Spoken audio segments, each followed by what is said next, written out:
दोस्तों 70 और 80 के दशक की मशहूर संगीतकार जोड़ी लक्ष्मीकांत प्यारेलाल के संगीत का जादू आज भी सिनेमा प्रेमियों के दिलों पर छाया हुआ है।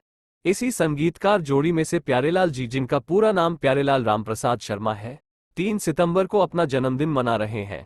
आइए आज हम प्यारेलाल जी के जीवन और बुलंदी तक पहुंचने के उनके सफर को जानते हैं। 3 सितंबर 1940 को प्यारेलाल जी का जन्म मुंबई में हुआ था। उनकी मां का देहांत छोटी उम्र में ही हो गया था। उनके पिता पंडित रामप्रसाद जी ट्रम्पेट बजाते थे और चाहते थे कि प्यारेलाल वायलिन सीखें।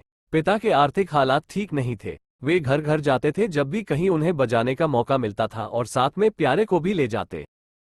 एक बार पंडित जी उन्हें लता मंगेशकर के घर लेकर गए।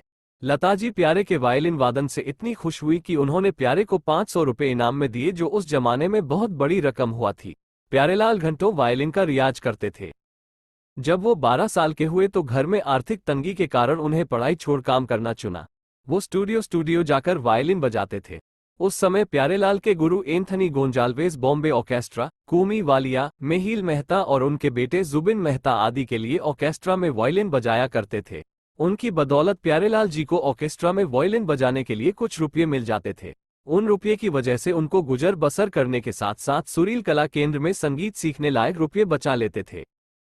सुरील कला केंद्र लता मंगेशकर के परिवार द्वारा चलाई जाती थी। यहीं पर उनकी मुलाकात लक्ष्मीकांत जी से हुई। दोनों की उम्र में 4 साल का अंतर था। लता मंगेशकर ने बॉलीवुड के फेमस संगीतकारों को उनके ऑर्केस्ट्रा में म्यूजिक प्ले करने के लिए लक्ष्मीकांत प्यारेलाल का नाम भेजना शुरू किया। इनमें नौशाद साहब, सचिन देव बर्मन, सी रामचंद्र, कल्याणजी आनंद जी शामिल थे। यहां भी इन दोनों को नियमित तौर पर काम नहीं मिलता था। दोस्तों, संघर्ष के इस दौर में प्यारेलाल जी ने एक बार निराश होकर विदेश जाने की बात कही, लेकिन लक्ष्मीकांत जी ने उन्हें मना कर दिया और मायानगरी में ही डटे रहने को कहा। 7 साल की मेहनत के बाद उन्हें बाबूभाई मिस्त्री की फिल्म पारसमणि में उन्हें संगीतकार के तौर पर काम करने का मौका मिला।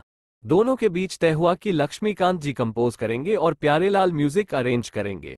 पहली फिल्म के गाने लोगों द्वारा इतने पसंद किए गए कि फिल्म भी सुपरहिट बन गई। इसके बाद दोनों लक्ष्मीकांत प्यारेलाल जोड़ी के नाम से पहचाने जाने लगे। लता मंगेशकर, मोहम्मद रफ़ी और आशा भोसले तीनों ने अपने करियर में लक्ष्मीकांत प्यारेलाल के लिए सबसे अधिक गाने गाए हैं।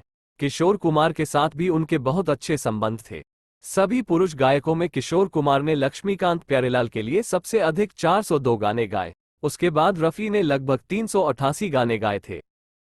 इस प्रतिष्ठित संगीतकार जोड़ी ने अपने संगीत के लिए पुरस्कार भी प्राप्त किए हैं, जिनमें दोस्ती, मिलन, जीने की राह, अमर अकबर एंथनी, सत्यम शिवम सुंदरम, सरगम और कर्ज जैसी फिल्मों के संगीत के लिए फिल्मफेयर पुरस्कार शामिल है। 25 को लक्ष्मीकांत की मृत्यु के बाद प्यारेलाल ने स्वतंत्र रूप से कुछ काम किया। फिर भी प्यारेलाल ने भविष्य की सभी रचनाओं के लिए हमेशा लक्ष्मीकांत प्यारेलाल नाम का इस्तेमाल किया। 2009 में प्यारेलाल ने पुणे फिल्म फेस्टिवल में क्रिएटिव साउंड और म्यूजिक के लिए सचिन देव बर्मन अंतर्राष्ट्रीय पुरस्कार जीता।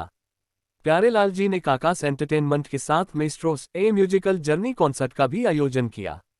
दोस्तों, संगीत के क्षेत्र में प्यारेलाल जी का योगदान अतुलनीय है। हम अपने चैनल के माध्यम से प्यारेलाल जी को जन्मदिन पर बधाई देते हैं और उनकी लंबी उम्र की कामना करते हैं।